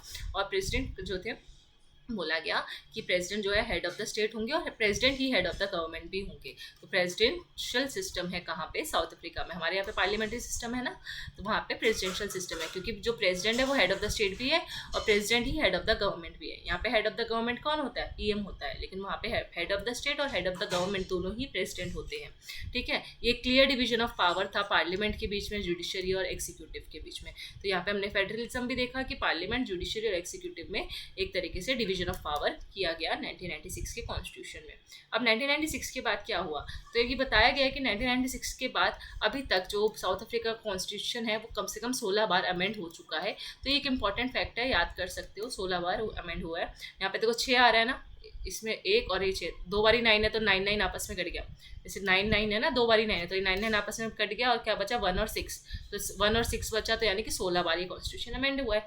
इसी के नाम में आपने इसको देखो ट्रिक से भी याद कर लिया। सो अब बात करते हैं कि की फीचर्स ऑफ द कॉन्स्टिट्यूशन, जो आपके आंसर राइटिंग के लिए बहुत इंपॉर्टेंट है, जो आपके आंसर का एक इंपॉर्टेंट पार्ट बनेगा कि क्या क्या कॉन्स्टिट्यूशन के क्या क्या फीचर्स हैं साउथ अफ्रीका के। तो पहला मैंने आपको बताया कि सुप्रीमेसी एंड कॉन्स्टिट्यूशनलिज्म, यानी कि आपका संवैधानिकरण जिसको आप बोल सकते हो, जहाँ पे आपका बोला गया है कि आप किसी भी कोई भी लॉ, कोई भी कानून या कोई भी एक्शन को वायलेट नहीं कर सकते कॉन्स्टिट्यूशन के, और अगर आपने ऐसा किया तो उस कॉन्स्टिट्यूशन को जो है मतलब उस कानून को जो है गैर संवैधानिक डिक्लेयर कर दिया जाएगा। तो जो सुप्रीमेसी ऑफ द कॉन्स्टिट्यूशन का सिंपल मतलब, इसका मतलब है कि जो कॉन्स्टिट्यूशन है साउथ अफ्रीका में सुप्रीम है, उसके खिलाफ आप कुछ भी नहीं कर सकते। दूसरा कि वो गणतंत्र है और डेमोक्रेटिक है, हमने भी अभी बात भी किया पीछे, प्लूरलिज्म है और यहाँ पे सबको पार्टिसिपेशन करने का अधिकार है। ठीक है, अब आप कमेंट में बताना, मैंने आपको थोड़ी देर पहले बताया था कि रिपब्लिक कब बना था साउथ अफ्रीका, है ना। सो आपको देखते हैं याद है कि नहीं। देन बिल ऑफ राइट्स की अगर मैं बात करूँ तो बिल ऑफ राइट्स भी हैं साउथ अफ्रीका के, जो कि फंडामेंटल राइट्स ऑफ सिटीजन्स को बताते हैं। तो अगर मैं बात करूँ कि साउथ अफ्रीका के फंडामेंटल राइट्स कहाँ मेंशन है, अफ्रीका के fundamental rights bill of rights में मेंशन है। तो ये भी एक इसका फीचर है। और फंडामेंटल राइट्स है क्या क्या? तो right to life, right to equality, right to freedom of expression, right to education और राइट टू हेल्थ। ये सारे आपके फंडामेंटल राइट है। तो इसमें से आप 3-4 राइट्स याद रख लेना। एंड ये जो सेक्शन है बिल ऑफ राइट्स का, ये बताता है कि हमें रेसिज्म और डिस्क्रिमिनेशन को पूरी तरीके से ख़त्म करना है, ऐसा बिल ऑफ राइट्स में मेंशन है, जो कि साउथ अफ्रीका के कॉन्स्टिट्यूशन के अंदर बिल ऑफ राइट्स अलग से दे रखे हैं। जैसे हमारे कॉन्स्टिट्यूशन में फंडामेंटल राइट्स दे रखे हैं ना, वैसे उनका बिल ऑफ राइट्स के नाम से दे रखे हैं। Equality and prohibition of discrimination, तो जो साउथ अफ्रीका का जो कॉन्स्टिट्यूशन है वो समानता की बात करता है, डिस्क्रिमिनेशन खत्म करने की बात करता है। किस आधार पर डिस्क्रिमिनेशन? जो आपके साथ भेदभाव हो रहा है रेस, सेक्स, रिलीजन, लैंग्वेज के बेसिस पे, इन सबको प्रोहिबिट खत्म करने की बात करता है। देन यहाँ पे फेडरल स्ट्रक्चर है, 3 लेवल है सर गवर्नमेंट के। फेडरल है मतलब नेशनल लेवल है, प्रोविंशियल यानी कि आपका स्टेट लेवल जो मैं बोलती हूँ, और लोकल लेवल यानी कि जैसे इंडिया में पंचायत है वो। तो सेंटर, स्टेट और लोकल लेवल है, यहाँ पे फेडरल स्ट्रक्चर है। और हर लेवल के खुद के राइट्स और खुद की रिस्पॉन्सिबिलिटीज़ है। ठीक है, तो इंडिपेंडेंट जुडिशरी है। जुडिशरी का काम आपको पता है, जो इंडिया की जुडिशरी का काम है वो उनकी जुडिशरी का भी काम है कि कोई भी कॉन्स्टिट्यूशन के खिलाफ कानून बनाए हैं तो उन कानूनों को इंटरप्रेट करना, उन कानूनों को इम्पार्शियल होकर देखरेख करना, रिव्यू करना। और अगर कोई भी कानून आपको लगता है कि कॉन्स्टिट्यूशन के खिलाफ है तो जुडिशरी जो है उसको नल एंड वॉइड डिक्लेयर कर सकती है, मतलब उसको गैर कानूनी या फिर गैर संवैधानिक डिक्लेयर कर सकती है। इसलिए जो जुडिशरी है साउथ अफ्रीका की वो स्वतंत्र है, इंडिपेंडेंट है।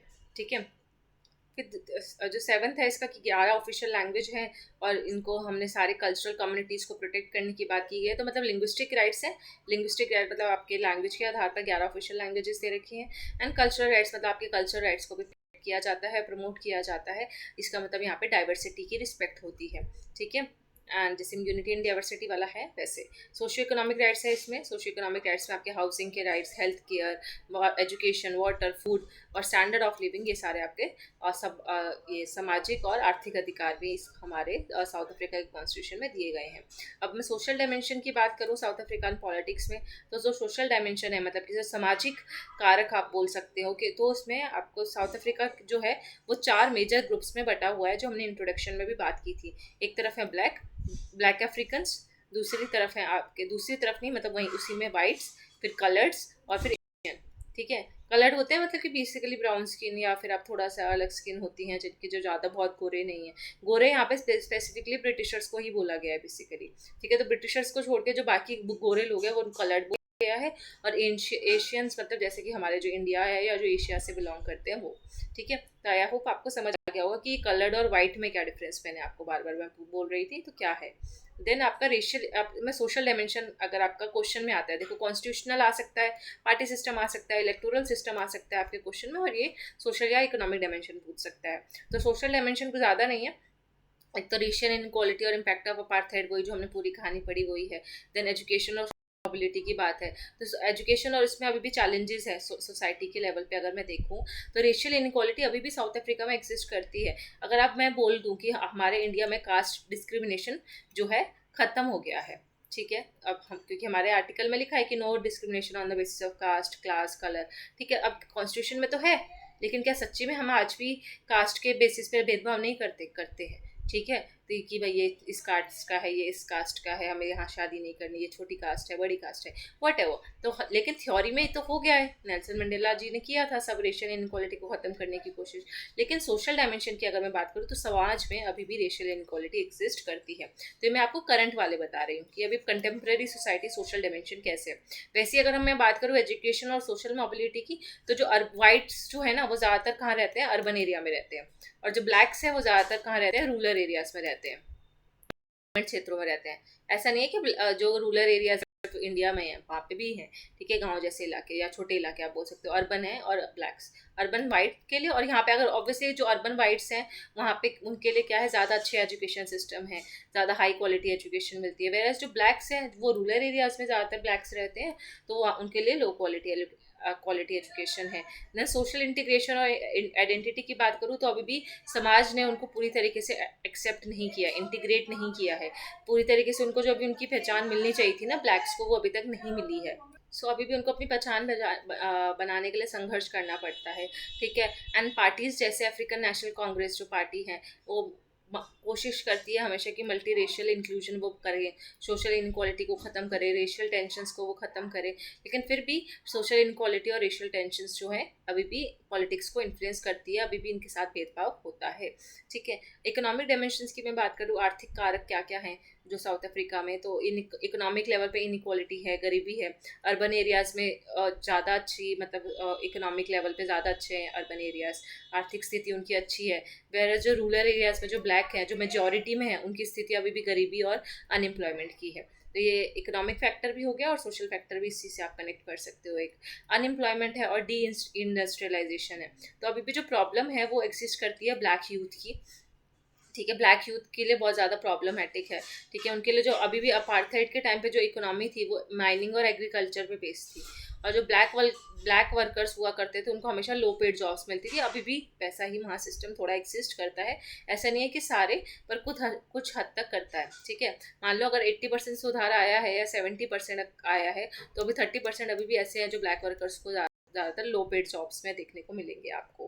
ठीक है, इंडस्ट्रियलाइजेशन है, लिबरलाइजेशन का अटेम्प्ट किया गया है, मतलब कोशिश चल रही है कि अनएम्प्लॉयमेंट खत्म हो, डी इंडस्ट्रियलाइजेशन ना हो। ठीक है, देन लैंड रिफॉर्म्स और रीडिस्ट्रीब्यूशन ऑफ प्रॉपर्टी।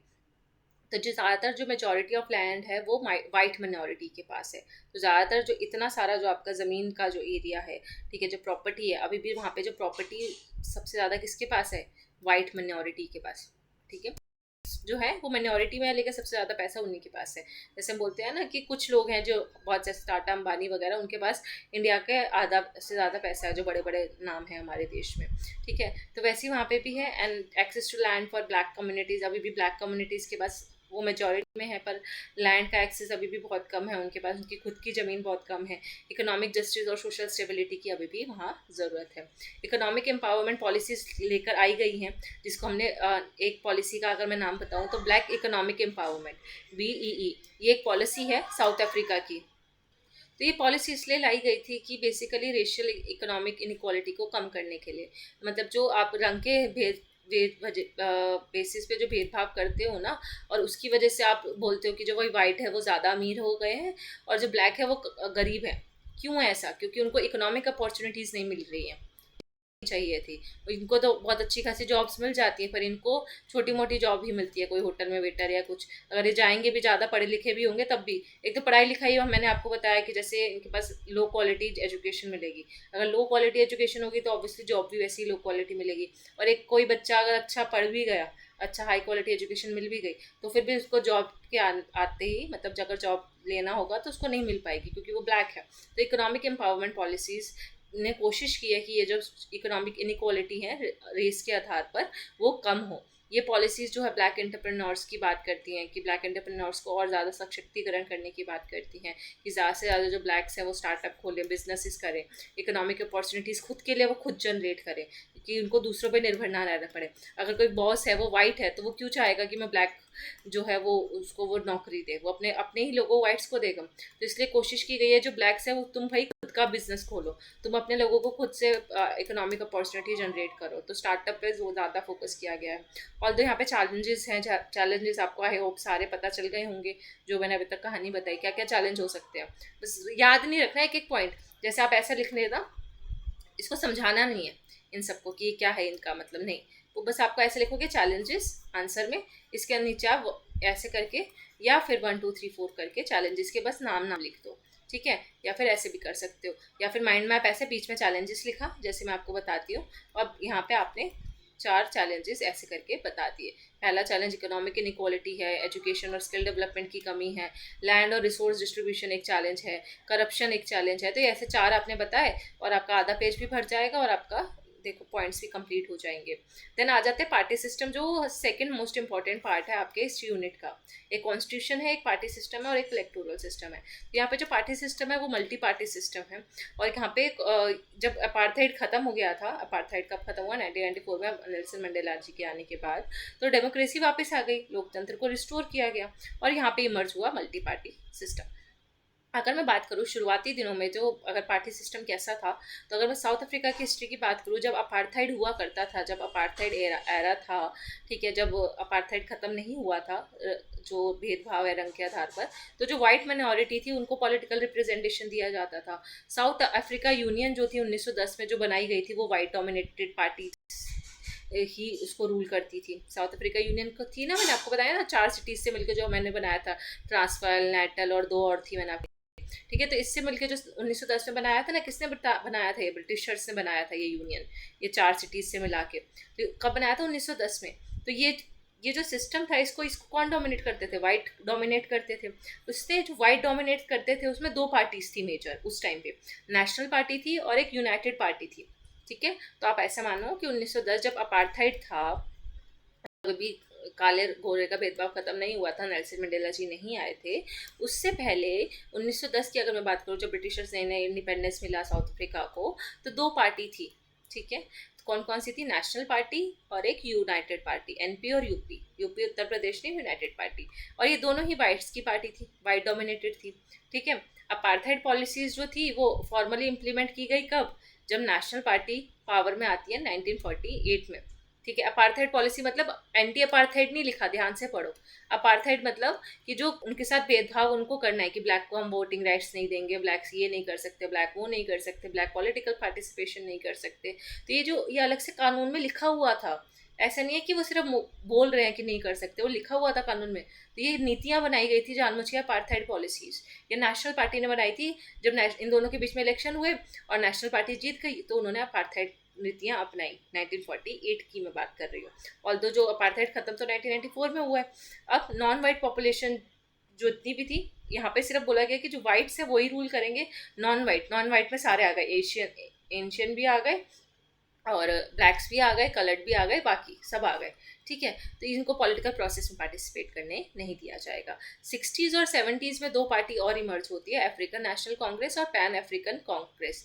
ये अपार्थाइड के खिलाफ होती हैं, मतलब ये ब्लैक के फेवर में पार्टी होती है, ब्लैक के फेवर में, या फिर आप कलर्ड हो गए, एशियन हो गए, ठीक है, एशियन, तो एशियन के इन सब के फेवर में ये पार्टी थी, मतलब सिर्फ अपार्थाइड के खिलाफ थी कि तो जो तुम भेदभाव कर रहे हो ना हमारे साथ, उनके खिलाफ जो दो पार्टीज इमर्ज हुई वो थी अफ्रीकन नेशनल कांग्रेस और पैन अफ्रीकन कांग्रेस। तो एक दो जो कौन कौन सी वाइट वाइट के फेवर में थी या जो अपार्थाइड के फेवर में थी वो, और एक दूसरी जो अपार्थाइड के खिलाफ थी, तो एएनसी और एपीएसी।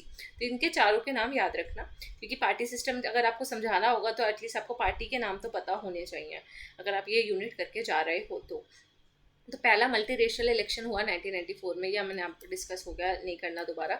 स्ट्रक्चर कैसा है, आज की पार्टी सिस्टम कैसी है, तो मैंने उस टाइम की बताई। आज की पार्टी जो सिस्टम है वहाँ पे अभी भी नेशनल और प्रोविंशियल लेवल पे अलग अलग कंपटीशन चलता है उनका। प्रोपोर्शनल रिप्रेजेंटेशन के माध्यम से यहाँ वोटिंग होती है पार्टीज के बीच में। तो यहाँ पे इलेक्शन सिस्टम में मैंने आपको साथ साथ बता दिया, पीवीआर सिस्टम जो होता है, जैसे एफपीटीपी है, पीए पीआर सिस्टम से फॉलो होता है। यहाँ पे जो पार्टी अब एग्जिस्ट करती है करंट टाइम में, आज के टाइम पे देखो कौन कौन सी पार्टी है। अफ्रीकन नेशनल कांग्रेस, ठीक है, जिस पार्टी के लीडर्स के नाम यहाँ लिखे हुए हैं, नेल्सन मंडेला, थाबो बेकी, ठीक है, जैकब जुमा, ठीक है, ये बहुत दो इंपॉर्टेंट है, जैकब जुमा और नेल्सन मंडेला। ये नाम ना भी याद रहे तो कोई बात नहीं, इन दोनों के याद रख लेना। नेल्सन मंडेला आपको याद होता ही है। जैकब जुमा भी बहुत बहुत फेमस लीडर रहे हुए हैं जिन्होंने अफ्रीका के लिए बहुत काम किया है। तो जैकब जुमा, ठीक है, जैसे जुम्बा क्लासेस लेते हो ना आप, तो वैसे जुम्बा क्लासेस से कुछ याद रख लेना। तो इनकी आइडियोलॉजी क्या है, एक तो आपको पार्टी का नाम और उसकी आइडियोलॉजी, पार्टी का नाम उसकी आइडियोलॉजी, बस इतना भी पता होगा तो आपका अगर पार्टी सिस्टम पे क्वेश्चन आएगा तो आप इजीली 2-4 पेज तो भर लोगे। और थोड़ा बहुत अगर पार्टी सिस्टम पे आया तो 2-4 पेज भरने के अलावा उसमें स्टार्टिंग में थोड़ा कॉन्स्टिट्यूशन समझा देना, थोड़ा सा इंट्रोडक्शन समझा देना, तो हो जाएगा वो आंसर कवर। ठीक है, मेन फोकस पार्टी सिस्टम पे करना, डिपेंडिंग अपॉन क्या क्वेश्चन आता है, कुछ भी आए, जो अगर जिस पे आ रहा है तो वो तो आप अच्छे से लिखी दो। लेकिन अगर आपको मैंने बोला है कि जैसे 6-7 पेज तो भरने ही चाहिए, तो उसमें आप बाकी चीज़ें भी, इंट्रोडक्शन में कंक्लूजन और थोड़ा सा कॉन्स्टिट्यूशन समझा के अपना पेज भर सकते हो। ठीक है, इंक्लूसिव डेमोक्रेसी पे फोकस करते हैं। आपको पता है नेल्सन मंडेला की पार्टी है, तो इंक्लूसिव डेमोक्रेसी की बात करेगी, सबको साथ में लेकर चलने की बात करेगी, सोशल जस्टिस की बात करेगी, इकोनॉमिक एम्पावरमेंट की बात करेगी, करप्शन के खिलाफ ये पार्टी थी। लेकिन आज के टाइम पे थोड़ा इस पार्टी का ये जो पॉपुलैरिटी है वो कम हो गई है। नेल्सन मंडेला जी के तो अभी एएनसी के लीडर नहीं है ना, तो करप्शन और गवर्नेंस के चार्जेस इसमें लगा दिए गए थे, जिसकी वजह से इसकी थोड़ी पॉपुलैरिटी कम हो चुकी है आज के टाइम पे। अब ये नहीं भी लिखोगे तो चलेगा, ये लाइन तो इस इतना इंपॉर्टेंट नहीं है, यहाँ तक आप लिख लेना। फिर डेमोक्रेटिक अलायंस, डेमोक्रेटिक अलायंस जो है वो एक मेन अपोजिशन पार्टी है। एक तो जैसे बीजेपी है ना यहाँ पे, तो बीजेपी मान लो एएनसी की तरह है, और डेमोक्रेटिक अलायंस मान लो ये कांग्रेस की तरह है। ठीक है, तो मेन अपोजिशन पार्टी है जो इसके खिलाफ है वो है डेमोक्रेटिक अलायंस। ये वाइट माइनॉरिटी को सपोर्ट करती है और अर्बन मिडिल क्लास को सपोर्ट करती है, मतलब ये वाइट्स के लिए है जो आज के टाइम पे चल रही है वहाँ पे। डेमोक्रेटिक अलायंस जो जितनी भी वाइट पार्टी थी उन सब ने मिलकर एक अलायंस बनाया, डेमोक्रेटिक अलायंस, और ये अर्बन मिडिल क्लास और वाइट माइनॉरिटी के फेवर में काम करती है। ठीक है, इसलिए पार्टी लिबरल डेमोक्रेसी को सपोर्ट करती है, इकोनॉमिक रिफॉर्म को, और इसको हम वाइट मैंस पार्टी भी बोल सकते हैं। तो very very important, white men's party. और ये रेशियल डाइवर्सिटी को एम्ब्रेस करती है। ऐसा नहीं बोलते कि हम रेशियल डिस्क्रिमिनेशन मतलब करेंगे, नहीं, ये बोलते हैं कि हम वाइट मैन पार्टी हैं लेकिन हम रेशियल डाइवर्सिटी में भी बिलीव करते हैं। ऑल्दो नहीं करते, लेकिन हाँ बातों बातों में तो क्लेम करने के लिए तो वो करते हैं। देन इकोनॉमिक फ्रीडम फाइटर्स जो है, ये भी एक पार्टी है अफ्रीका की, जो साउथ अफ्रीका की, जूलियस मेलेमा इसकी फाउंडर है।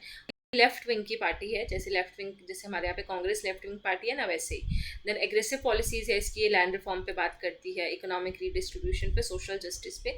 ये अगर आप भूल भी जाओ तो कोई बात नहीं, इससे सिर्फ ये याद रखना एग्रेसिव पॉलिसीज जो इसका मेन है, क्योंकि सोशल जस्टिस की तो सारी पार्टी बात कर रही है। ठीक है, एग्रेसिव पॉलिसीज, लैंड रिफॉर्म याद रख सकते हो, और यूथ और पुअर के लिए। तो पहली पार्टी कौन सी है, एएनसी, किसके लिए है, ब्लैक्स के लिए, ब्लैक्स को फेवर करती है ज़्यादातर। ठीक है, दूसरी है डेमोक्रेटिक अलायंस जो कि वाइट को फेवर करती है। तीसरी है आपकी ईईएफ, सबका एक एक पॉइंट बता रही हूँ ताकि आपको अगर कुछ याद नहीं हो रहा तो एटलीस्ट इतना याद रख लो। ईईएफ जो है यूथ और पुअर को फेवर करती है, उसके लिए पार्टी बनाई गई है, यूथ के लिए और पुअर के लिए। और बाकी जो छोटी छोटी पार्टीज एग्जिस्ट करती है उनका नाम हम थोड़ा सा पढ़ लेते हैं। इनका था फ्रीडम पार्टी, भूल भी कोई दिक्कत नहीं है, ये जो मेजर पार्टी है 3 वो तो याद रखना ही, ठीक है। और ये 3 याद भी हो जाए तो और अच्छी बात है। इनका था freedom party, Julu ethnic group को रिप्रेजेंट करती है। देन यूनाइटेड डेमोक्रेटिक मूवमेंट, ये स्मॉल स्केल पे है, ये पार्टी ऑपरेट करती है। Freedom front plus, FF plus, जिसको हम बोलते हैं, ये अफ्रीकेनर कम्युनिटी को रिप्रेजेंट करती है, वाइट माइनॉरिटी। एक कम्युनिटी नाम है, वाइट माइनॉरिटी कम्युनिटी का नाम है अफ्रीकेनर कम्युनिटी, तो उसको ये अपना सपोर्ट करती है, उसके इंटरेस्ट के लिए बात करती है। फीचर्स क्या हैं पार्टी सिस्टम के, तो मल्टी पार्टी सिस्टम है, और लेकिन डोमिनेंट पार्टी कौन है, ज़्यादातर ANC। जैसे इंडिया में मल्टी पार्टी सिस्टम है, बहुत सारी पार्टीज है, लेकिन अगर मैं बात करूँ तो डोमिनेंट पार्टी BJP है आज भी, राइट। तो वैसे ही वहाँ पे है तो मल्टी पार्टी सिस्टम कहने को, लेकिन डोमिनेट हमेशा ANC ही करती है, जो नेल्सन मंडेला की पार्टी है अभी आज के टाइम पे, ठीक है। एथनिक और रीजनल रिप्रेजेंटेशन की मैं अगर बात करूँ तो पार्टी सिस्टम का ये दूसरा फीचर है, यहाँ पे एथनिकल और रीजनल रिप्रेजेंटेशन दी गई है। जो IFP है, जो हमने थोड़ी देर पहले पढ़ी, वो पॉपुलर है जुलू कम्युनिटी के लिए, और जो DA है, डेमोक्रेटिक अलायंस, जो अभी हमने थोड़ी देर पहले पढ़ा, वो अर्बन वाइट्स के लिए। IFP मैंने आपको बताया ना, यहाँ पे इनका था फ्रीडम पार्टी, तो यहाँ पे ये इसका फीचर में ये बताया गया है कि ऐसे कुछ पार्टीज हैं जो रीजनल और एथनिक रिप्रेजेंटेशन के लिए।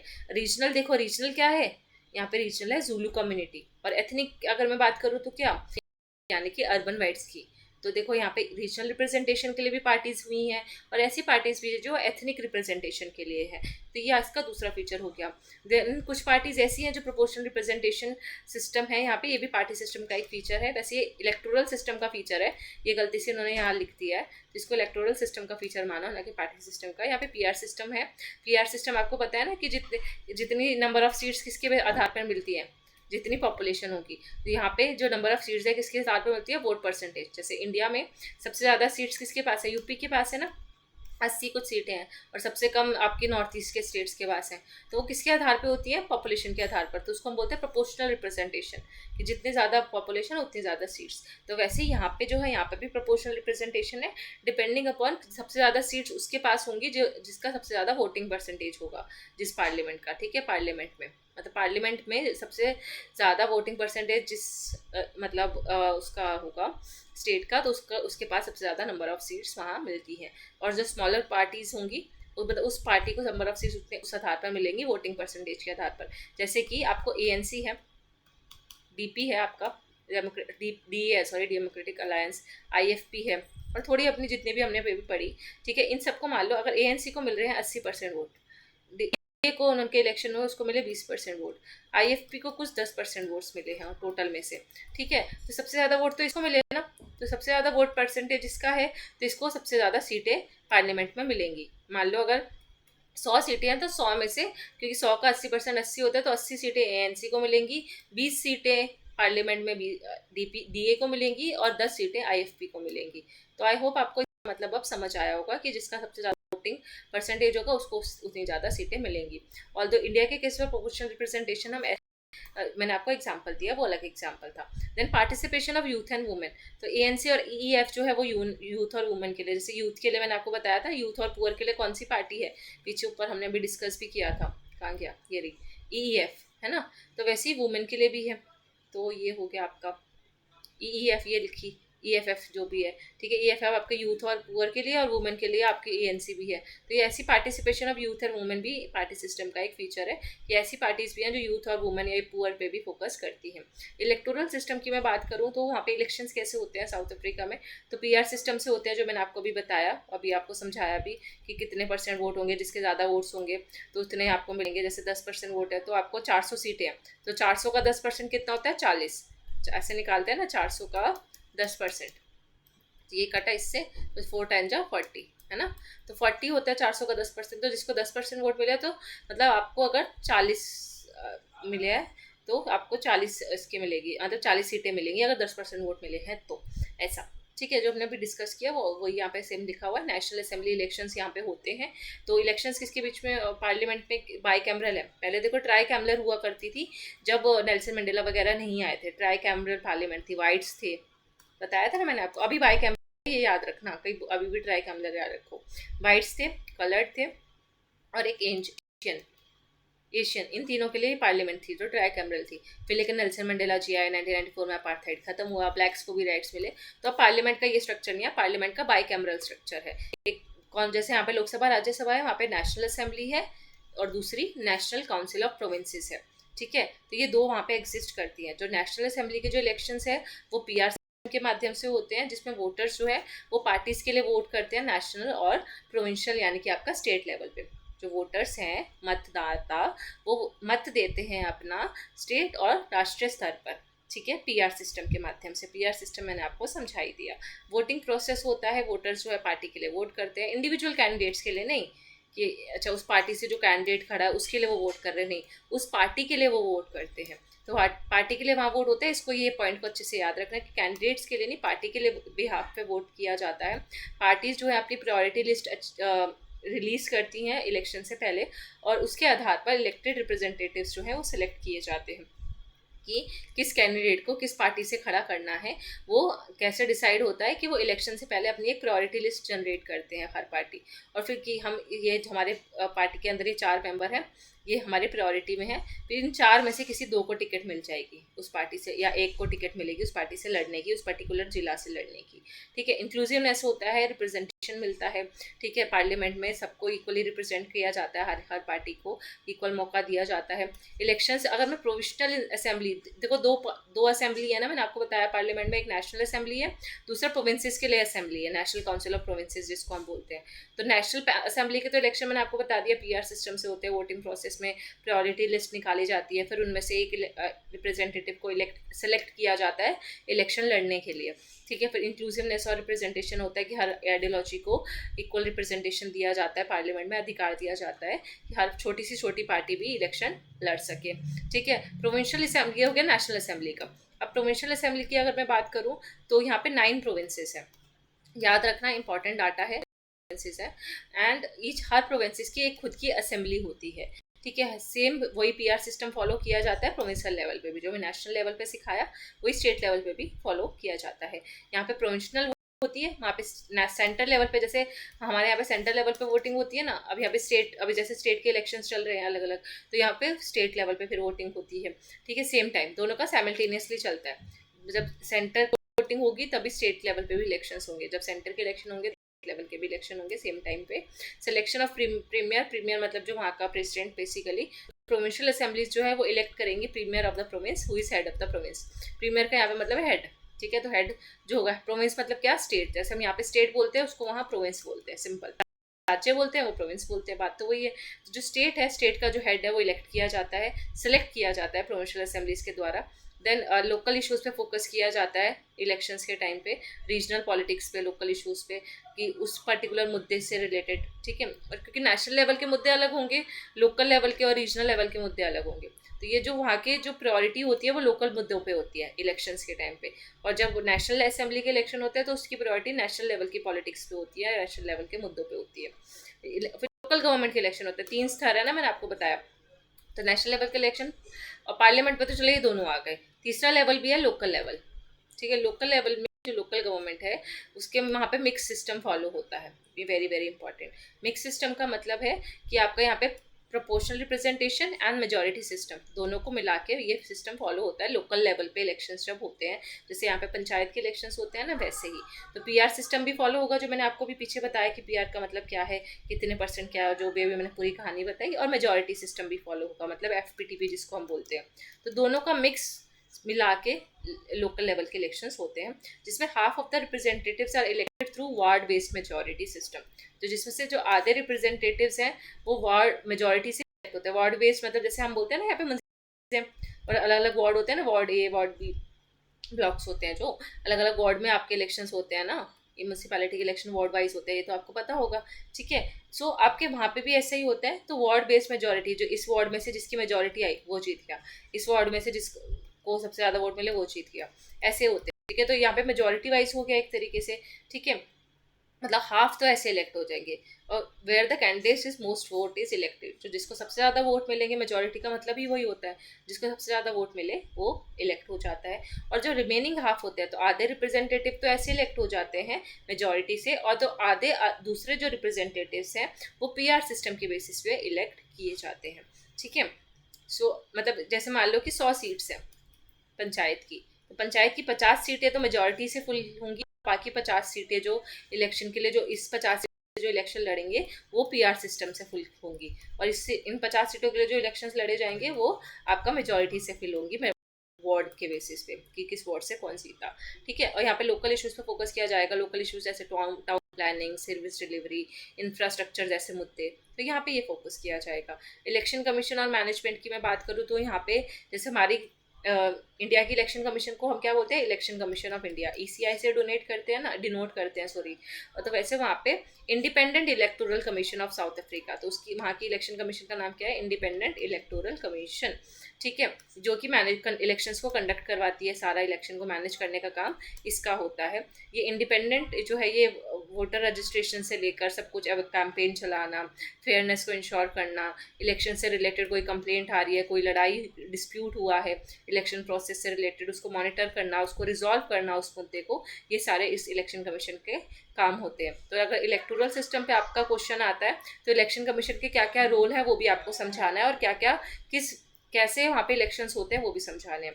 तो ट्रांसपेरेंसी और इंडिपेंडेंस को इंश्योर करना भी आईईसी का काम है। इंडिपेंडेंट इलेक्टोरल कमीशन का काम क्या है, एक तो ये इलेक्शन कंडक्ट कराना, उससे रिलेटेड कोई कंप्लेंट हो तो रिजॉल्व करना, मॉनिटर करना, वोटर रजिस्ट्रेशन करवाना, और साथ ही साथ ट्रांसपेरेंसी यानी कि पारदर्शिता बनी रहे इलेक्शन के टाइम पे वो भी इंश्योर करना, क्रेडिबिलिटी इंश्योर करना, इंडिपेंडेंस होना चाहिए क्योंकि वो इलेक्शन कमीशन है वे तो खुद में वो इंडिपेंडेंट बॉडी है। ठीक है, और फीचर्स मैं बताऊं तो फीचर्स जो है इलेक्टोरल सिस्टम के या बेनिफिट्स क्या हैं ऐसे इलेक्शन करवाने के, तो सोशल इंक्लूजन है।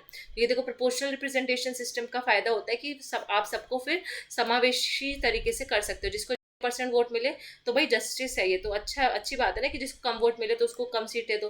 तो इससे क्या हो रहा है, लोग जिसको ज़्यादा वोट दे रहे हैं उनकी मानी जा रही है, और जिसको कम वोट मिल रहा है उनकी भी मानी जा रही है। ठीक है, तो दोनों को इक्वल मतलब आपको प्रोपोर्शनल रिप्रेजेंटेशन है।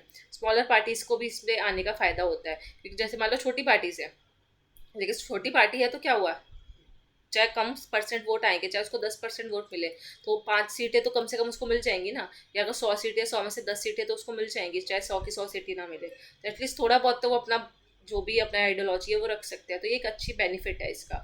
पॉलिटिकल स्टेबिलिटी बनी रहेगी, कोई भी लड़ेगा नहीं कि भाई मेरे को सीट नहीं मिली, मुझे नहीं मिली, या मुझे हमें इलेक्शन लड़ने के लिए नहीं मिला, हमारे साथ भेदभाव हुआ, नहीं। आपके वोट जितने हैं उस हिसाब से आपको सीटें तो मिल ही रही हैं। पॉलिटिकल स्टेबिलिटी बनी रहेगी, सारे आइडियोलॉजीज़ को पार्लियामेंट में इक्वल तवज्जो दी जाएगी। चाहे किसी को कम सीटें मिली है लेकिन एटलीस्ट वो पार्लियामेंट तक तो पहुंचे, अपनी बात तो रख सकते हैं।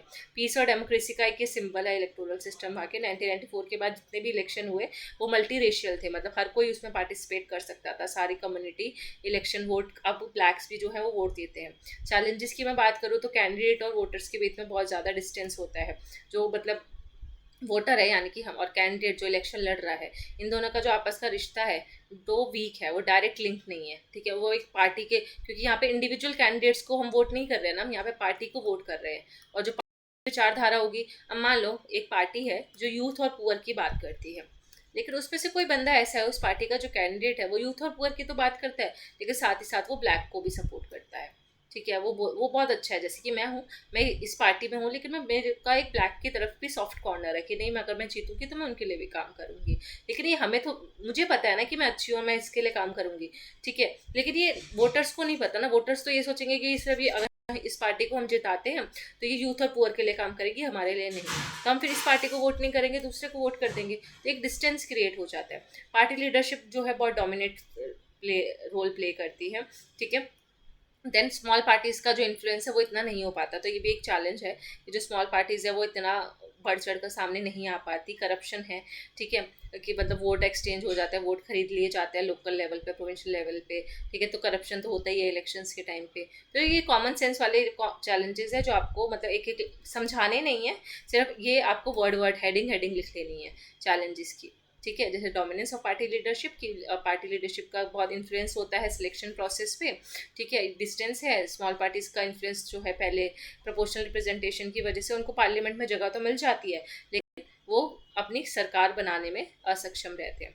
यहाँ पे लिखा हुआ है कि स्मॉल पार्टीज़ को, ठीक है, क्योंकि प्रोपोर्शनल सिस्टम है तो पार्लियामेंट में जगह तो मिल जाएगी, लेकिन गवर्नमेंट बनाने में वो इतने डिसीजन प्रोसेस में उनका इतना योगदान नहीं होगा। मान लो कोई हाउस में कोई वोटिंग हो रही है और बेचारे स्मॉलर पार्टीज के पास 10 ही सीट है, तो अगर वो 10 के 10 भी फेवर में वोट करते हैं तब भी कोई फायदा नहीं है, क्योंकि 90 तो अगेंस्ट में वोट कर रहे हैं।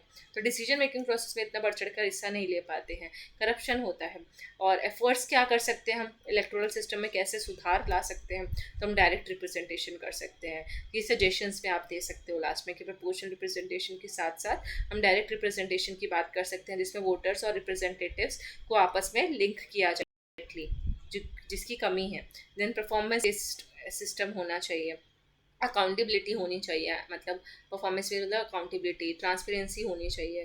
Then federal system of governance जो था आपका, वो मैंने आपको बताया ही था कि टू हाउस सेंट्रल गवर्नमेंट है, सेंट्रल गवर्नमेंट में आपका प्रेसिडेंट है, कैबिनेट है और नेशनल पार्लियामेंट है, ये मेजर ऑर्गन्स है। ठीक है, ये आपको इतना याद नहीं रखना, फेडरलिज्म का मतलब आपको पता ही है, तो इससे रिलेटेड कोई ऐसा आएगा नहीं, बट हम क्योंकि आंसर कर रहे हैं तो आंसर में अगर आपको कोई कुछ याद नहीं आ रहा है और ये पॉइंट याद आ गया तो आप कहीं पे भी इसको मेंशन कर सकते हो कि वहाँ पे फेडरल गवर्नमेंट है। फेडरल गवर्नमेंट में मेजर ऑर्गन जो है सेंट्रल गवर्नमेंट, सेंट्रल गवर्नमेंट के अंदर कौन कौन आते हैं, प्रेसिडेंट आता है, कैबिनेट आता है और नेशनल पार्लियामेंट आता है। और नेशनल पार्लियामेंट के अंदर दो हाउसेज हैं, नेशनल असेंबली और नेशनल काउंसिल ऑफ प्रोविंसेस। ये सब हम पढ़ चुके हैं, बस एक रिविजन कर रहे हैं। फिर नेशनल काउंसिल ऑफ प्रोविंसेस जो है वो सेंट्रल पॉलिसी मेकिंग को इन्फ्लुएंस करती है। तो 3 चीज़ें हो गई।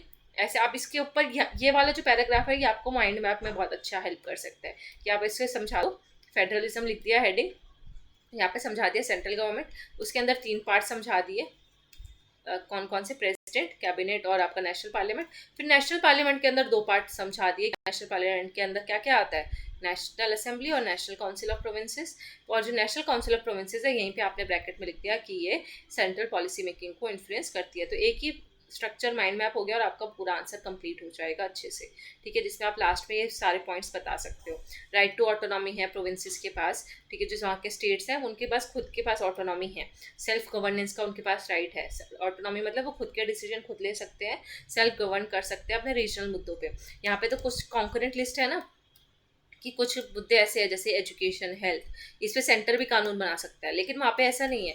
वहाँ पे अगर आप स्टेट लिस्ट का वो पार्ट है तो सिर्फ स्टेट ही उस पर कानून बनाएगा, जैसे एजुकेशन, हेल्थ। तो ये मुद्दे ऐसे हैं, लोकल मुद्दे हैं, तो स्टेट ही उन पे कानून बना सकता है, सेंटर नहीं बना सकता। तो ऐसा वहाँ पे ये है। अच्छा, सेंटर कौन कौन से मुद्दों पे कानून बना सकता है फिर, तो वो नेशनल सिक्योरिटी के जो मुद्दे हैं, फॉरेन अफेयर्स के रिलेटेड जो मुद्दे हैं, या जो लीगल इश्यूज होते हैं नॉर्मल, ठीक है, उन पे सेंट्रल गवर्नमेंट कानून बना सकता है। लेकिन जो स्टेट है, स्टेट कौन कौन से पे कानून बना सकता है, तो स्टेट अपने स्टेट के अकॉर्डिंग कानून बना सकता है, एजुकेशन पे, हेल्थ, एजुकेशन पॉलिसी पे, हेल्थ पॉलिसी पे। अब आपको पता है यहाँ पे एजुकेशन जो है हमारे कहाँ है, यहाँ पे आप इंडिया से कंपेयर कर सकते हो कि एजुकेशन कॉन्करेंट लिस्ट में है। इंडिया में जो एजुकेशन पे कानून स्टेट भी बना सकता है और सेंटर भी, लेकिन साउथ अफ्रीका में ऐसा नहीं है। साउथ अफ्रीका में सिर्फ जो एजुकेशन है उस पर उस पर्टिकुलर स्टेट की जो गवर्नमेंट है वो ही कानून बना सकती है, जैसे हेल्थ पॉलिसीज़ भी सिर्फ वो पर्टिकुलर स्टेट की गवर्नमेंट कानून बना सकती है, और बाकी रीजनल मैटर्स पे तो हर प्रोविंस, यानी कि हर स्टेट जो है साउथ अफ्रीका का, ईच प्रोविंस, ठीक है, वो पॉलिसी बना सकता है अपनी स्पेशल नीड्स के अकॉर्डिंग अपने। लेकिन ये जो कुछ अपनी नीड के अकॉर्डिंग वो पॉलिसी बना तो सकता है, लेकिन इसके लिए जो गाइडलाइंस है कि कैसे बनानी है, क्या प्रोसीजर रहेगा, वो सेंट्रल गवर्नमेंट उनको प्रोवाइड करता है। तो सब कुछ ही खुद से करने लग जाएंगे तो फिर सेंट्रल गवर्नमेंट का फ़ायदा क्या है ना। तो कुछ गाइडलाइंस है जो सेंट्रल गवर्नमेंट को देता है और उस आधार पे वो अपने कानून बना सकते हैं। और अगर कोई लड़ाई होती है, लड़ाई मतलब ऐसे नहीं कि डिशम हो रहा है या मारपीट हो रही है, नहीं, अगर सेंट्रल गवर्नमेंट और गवर्नमेंट के बीच में कोई मतभेद होता है तो जो कॉन्स्टिट्यूशन है, ऐसा नहीं कि प्रोविंशियल गवर्नमेंट का डिसीजन माना जाएगा, नहीं, अगर दोनों के बीच में लड़ाई हो रही है, स्टेट और सेंटर के बीच में, तो उस टाइम पे हमारा संविधान आएगा, हमारा यानी कि साउथ अफ्रीका का संविधान उस डिस्प्यूट को सॉल्व करने में हेल्प करेगा। और उस कॉन्स्टिट्यूशन के लिए आएगी यहाँ पे जुडिशरी की पावर। अब यहाँ पे जुडिशरी जो कौन है, जुडिशरी को यहाँ पे कॉन्स्टिट्यूशनल कोर्ट के नाम से संबोधित किया जाता है। तो साउथ अफ्रीका की जुडिशरी को, जैसे हम यहाँ पे सुप्रीम कोर्ट है ना, वैसे साउथ अफ्रीका में कॉन्स्टिट्यूशनल कोर्ट है, ठीक है। तो कॉन्स्टिट्यूशनल कोर्ट ये डिसाइड करेगा कि जो स्टेट और सेंटर के बीच में लड़ाइयाँ हो रही हैं, तो उसके लिए हम कॉन्स्टिट्यूशन का कौन सा आर्टिकल, कौन सा लॉ इस्तेमाल करके इन दोनों के बीच में हम इश्यूज को सॉल्व करा सकते हैं, ठीक है, ताकि कोई भी अपनी पावर का यूज़ ना करे। सो ये था। और साउथ अफ्रीका जो का फेडरल सिस्टम जो है वो बहुत डेमोक्रेसी को बहुत स्ट्रेंथन करता है, वहाँ की पॉलिटिकल, सोशल और कल्चरल डाइवर्सिटी को रिस्पेक्ट करता है साउथ अफ्रीका का फेडरल सिस्टम। तो ये हो गया, यहाँ पे आपकी पूरी समरी लिखी हुई है, जितना भी मैंने पढ़ाया वही सब यहाँ लिखा हुआ है, ठीक है। सो ये आपके कुछ क्वेश्चंस है जो आप प्रैक्टिस कर सकते हो अपने उसके लिए, एग्जाम के लिए, ये आप देख लो, ठीक है। तो आपको ये सारे आंसर्स आज की वीडियो में मिल गए होंगे, आई होप। एक बार स्क्रीनशॉट ले लेना। और सो आई होप आपको आज का लेक्चर अच्छा लगा होगा। Thank you so much for watching. अपने फ्रेंड्स को भी शेयर कर देना जो भी इस एग्जाम की तैयारी कर रहे हैं, एंड मिलते हैं नेक्स्ट लेक्चर में। Take care, bye bye.